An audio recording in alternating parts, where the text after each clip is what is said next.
I would like to introduce our presenter, which is Craig Gunston. He's one of our operations managers at Air Services, but you may know Craig from his previous incarnation of the unit tower supervisor at Sunshine Coast Tower, where he was for more than 6 years. But more recently, Craig has been contributing his technical expertise to the Airspace design project on the Sunshine Coast. So we are confident that he'll have the answers to all your questions. And I would now like to hand it over to Craig. Thanks, Craig. Good morning, everyone.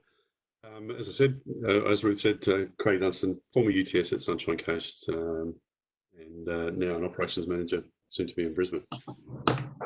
We'll kick it off there.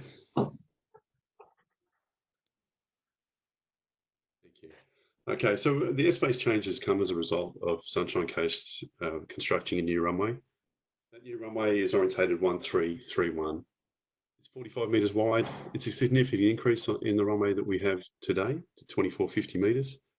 It has a half parallel Code C compliant taxiway, so that'll take you to midfield. And the wind data predicts that 76 to 70% of the time runway 13 will be the configuration. Compared to today, the current runway 1836 is 30 metres wide.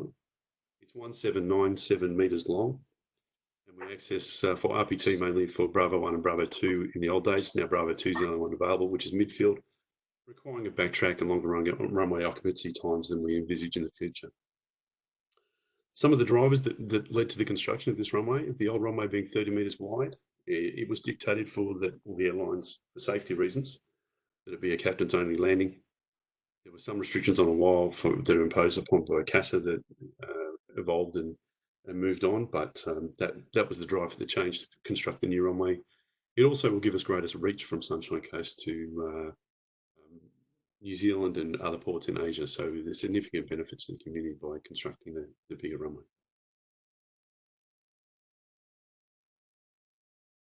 On to the next one, thank you.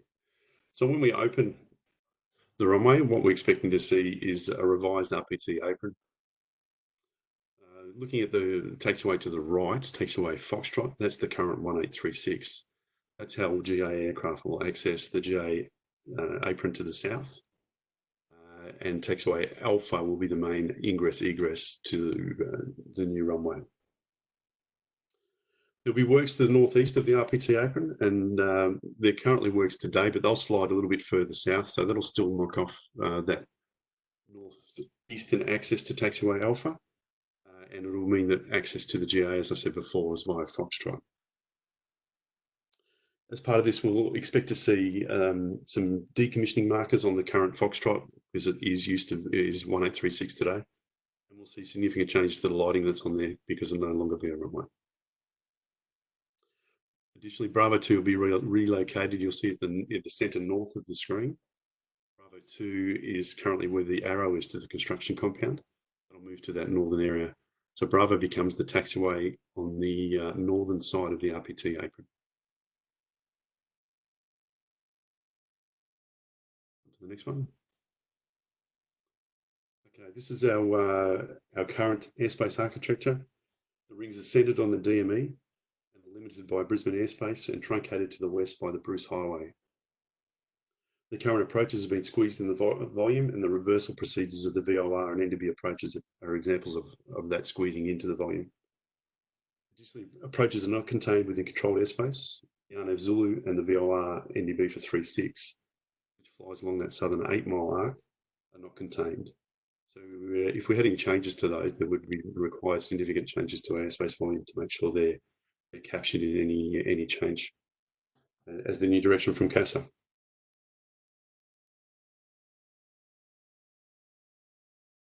Okay, the future airspaces of the 21st of May. As you can see, we've incorporated a keyhole design as per CASA's instruction. You can see that by the straight line to the northeast, paralleling the runway and minimising the amount of controlled airspace.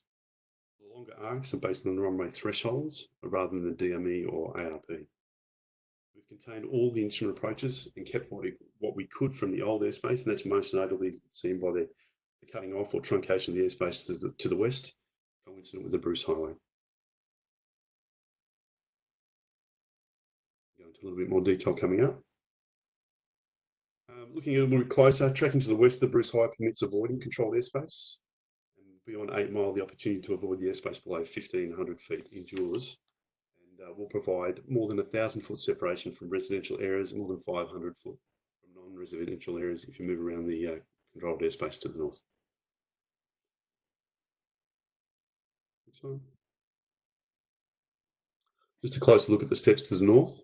With all those steps are designed for controlled area protection for the instrument approaches and the instrument departures out of Sunshine Coast. Still affording that ability to miss controlled airspace below those steps, and provides that 500 feet with non-built up areas and 1,000 feet with built up areas. Move to the one to the south. Around Caloundra, there's been a significant liberation of airspace.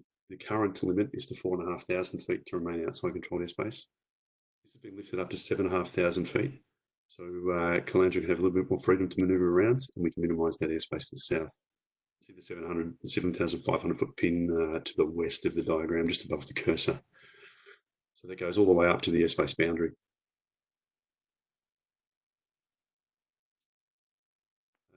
Parachuting to the north. So we're talking to the Parachuting Federation about the parachuting that they do. They've ceased operations for the moment with COVID. We expect to see Stoomas Creek endure. Sugarfields can't because of its proximity to the runway. So we are in discussions with them at the moment.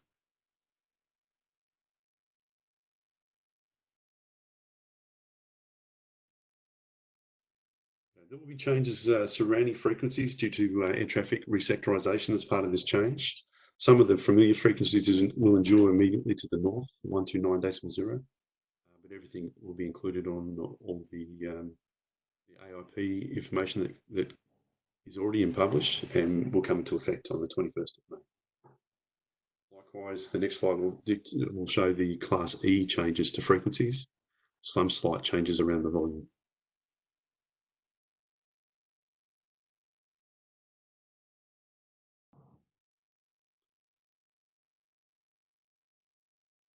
Okay, for 1-3 operations, the SIDS and stars are procedurally clear with level requirements and restrictions. That will mean that there's minimal ATC intervention in climbs and departures out of Sunshine Coast, and restrictions that will have to be applied tactically.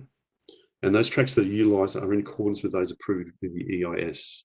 The EIS was very tight, and there was significant work to make sure that this all fit in. As you can see, there's traditional and RMP approaches to the runway, and SIDS and stars to service the departures out of them. Where we did make a change from the EIS, it was a small change to the northwest around Karoi. We moved the tracks around there because it was an easy win to minimise the amount of people that would be overflown as a result of the changes. For 3-1, the SIDS and stars have limited operations over land, so we can see much of the manoeuvring is over water where we could. That was again part of the EIS. That dictated also the heights at which we could cross the coast and resulted in the airspace volume that we have.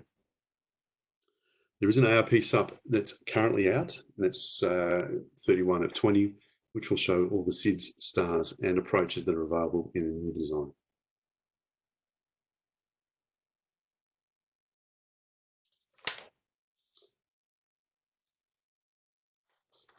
Okay, to liberate airspace over Caloundra, the RNAV Zulu, which is the RNAV approach to runway 31, does not have 3 initial approach fixes.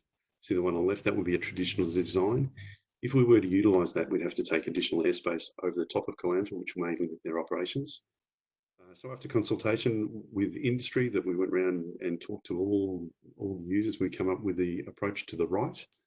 That gives you the opportunity to leave and re-enter controlled airspace. And means that Caloundra can have significantly more. Thus, aircraft, so that you can still intercept the initial approach fix from Hollis. And if the operator wants to remain in controlled airspace, to have the option to intercept a 15-mile final at 5,000 feet. So for the twins that are coming up from Redcliffe, that will mean they can be entirely within controlled airspace all the way.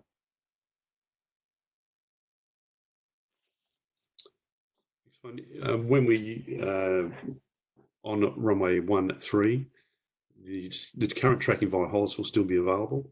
What we're proposing is aircraft to track the Hollis via Nambour and then come round. That way they don't have to be part of the SIDS and STAR network.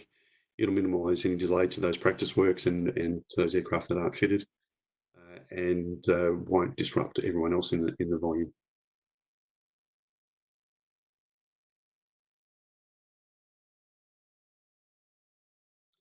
On this chart, you'll see the purple dots still have the coastal route on there. That was supposed to be removed in the new iteration. It won't be, but it will be removed in a subsequent one. The reason why we're removing that is that that coastal route transverses the upwind threshold of the departure runway. So what we're not saying it won't be available. We just don't want to give the impression that that it's available without clearance. We've had a few incidents where GA aircraft have stumbled along that track and caused issue. That issue is much greater if the aircraft are taking off into the teeth. So if you want to track coastal, it'll still be available. It'll be clearance on request. And then there may be some tactical management in a little bit closer, bringing over the top of the runway rather than the upwind threshold.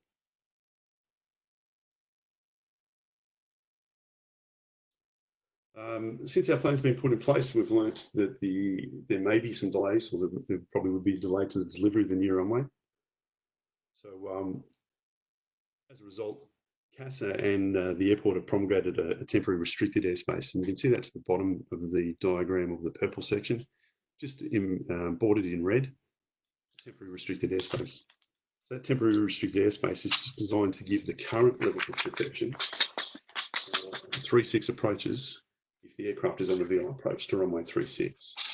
Now note that arc, the 8-mile arc that it's going to restore, doesn't contain the approach. It's the nominal track for the approach, so it doesn't give you full containment. So it's if there was an airspace change required as part of delivering this airspace to make sure that the VOR or the NDB approach for 36 was contained, a significant amount of airspace will be required further south of that, to ensure that the tolerances are included in that track. So the TRA is just to extend the new CTA back to what the one is currently today. What you're probably more interested in is the next slide. So there's a picture of the TRA on the right.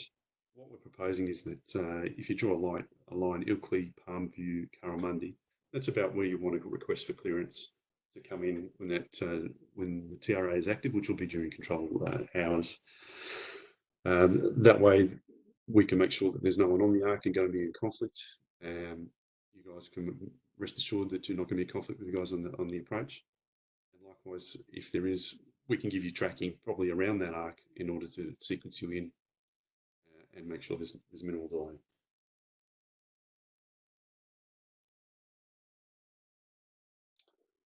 Okay, so the TRA in detail, it will be a Class D airspace. It'll be only during tower hours.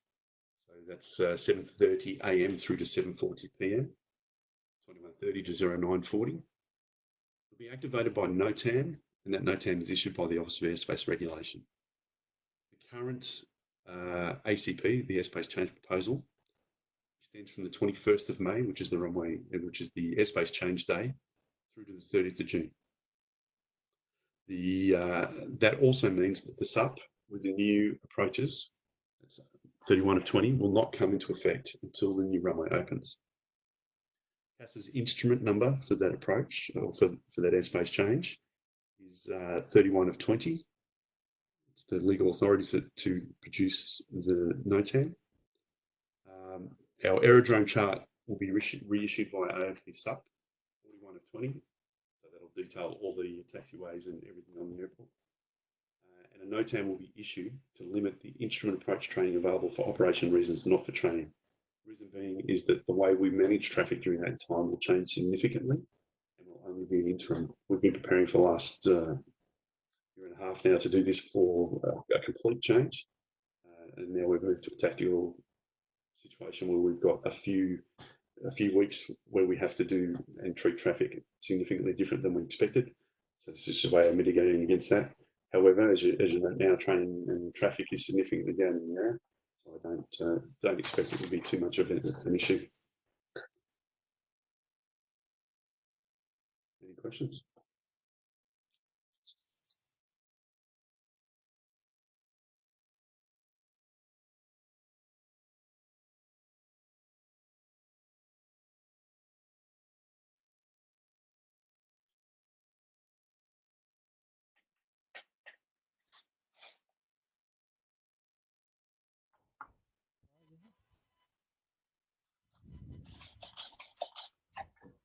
Hello, it's Brian Greaves here. Can you hear me?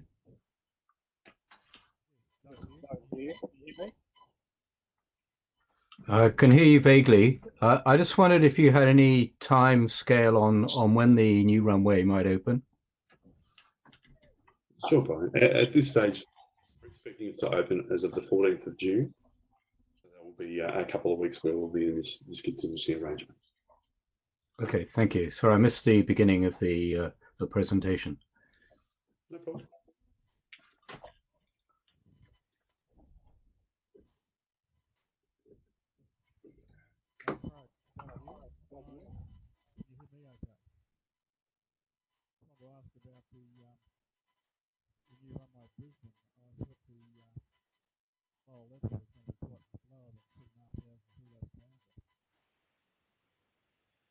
I can hear someone else trying Craig, to ask a question, but it's quite muffled.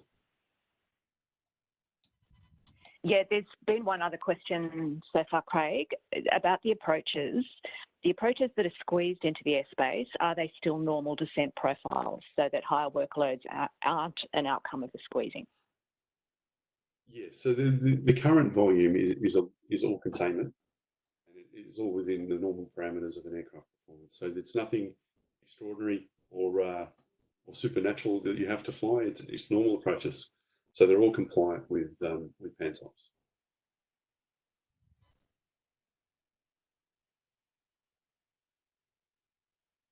What I meant by squeezing is we've tried to our direction is that we try to limit the amount of controlled airspace that we have. So that's why we've got all that airspace there. You can see here, those approaches there, that's what we fit into the existing airspace. For instance, the ones that are more aggressive profiles are the green track, which is RMP-AR, and they have very stringent criteria to apply. The red track is your standard RNAV approaches that you'll be flying today.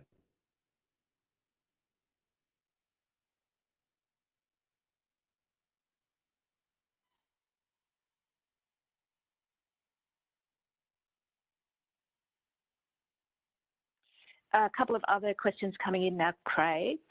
When will 1836 close? So 1836 will close when 1331 opens at this stage. That's forecast to be the 14th of June. The access or taxiway Foxtrot will become 1836 will become taxiway Foxtrot. That's needed for access to the GA apron.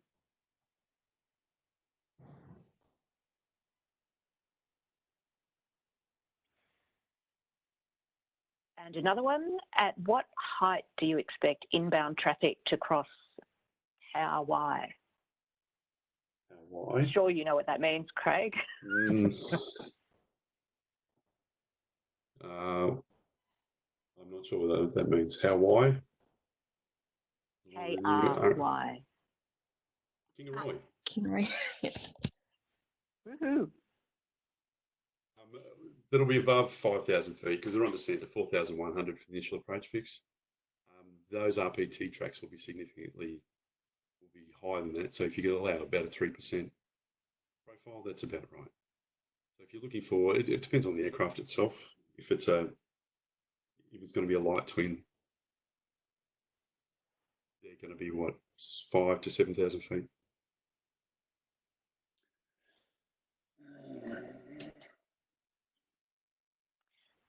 Okay, here's another one for you.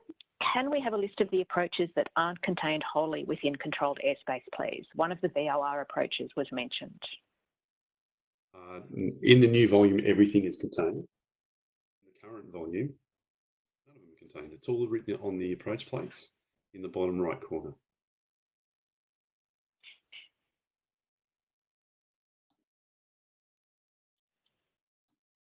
It's a CASA direction that all new approaches, and in fact any changes to airspace, means that all approaches have to be contained within controlled airspace.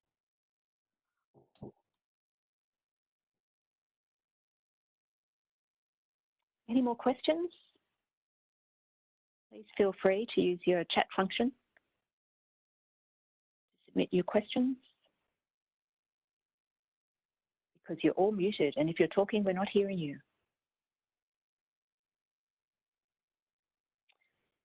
Okay, here's another one for you. Craig, will those aircraft crossing Kingaroy make a CTAF call to Kingaroy local traffic? If you're operating in such proximity that you would do under a normal airman chip, you will make a call. That's well beyond our volume. My volume. My volume is the Sunny Coast controlled airspace.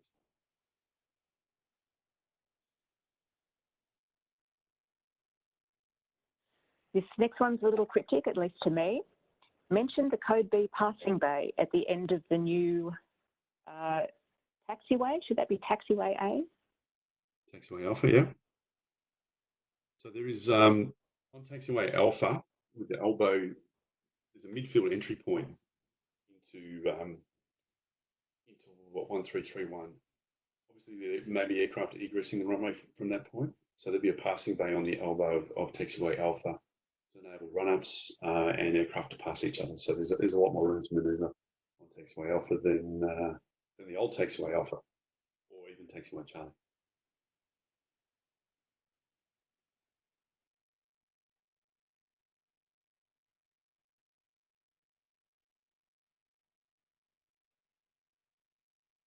More questions?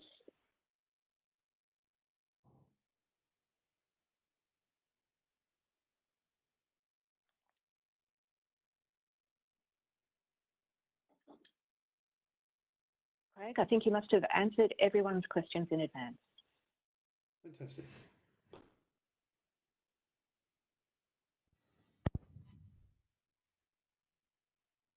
Last chance for questions. Craig, is it possible to get a copy of this? Of the presentation? Yes. There'll be handouts with everything written, so a little bit more than the presentation. So Okay. we've prepared those with much more information so that you guys are rather than relying on your memory or of what I've said completely, it'll all be written down for you. Okay, and where will that be available? We have them ready now, so we'll distribute them in due course. All right. Yeah. So they're all prepared or ready to go. Okay, so you have the AusAlpa APA addresses, do you? I believe so. Everyone that's got an invite would be able to use those addresses. Okay. Be able to elaborate a little bit more. Okay, thank you. Yeah, we'll certainly circulate the material to everyone who's come today, and in fact everyone who couldn't come as well, and anyone else who wants this material, please just pass on our email address, which is stakeholder at airservicesaustralia.com, and we'll be happy to circulate this to anyone who wants it if they're not already on our list. Okay, one more question. Sub H31/20 has the VORB or NDBB procedure. Will this be available for NAVAD training, or is it just a contingency procedure? At the moment, I believe it's a contingency procedure. It's very tight to do that approach onto 1331. And remembering that training is opportunity only. So if it'd be very difficult to do that all the time with the NDB Bravo or the VOR Bravo. And you see it's quite limited when you look at the plates, limited circling to the south. So you can't, obviously Mount Coolum's quite a restriction on that. And also it's also dependent on the runway having the appropriate lining for circling. At the moment it's contingency. If it endures, it'll endure, but it's important to remember that the VOR at Sunshine Coast is an analog VOR and doesn't have much life left.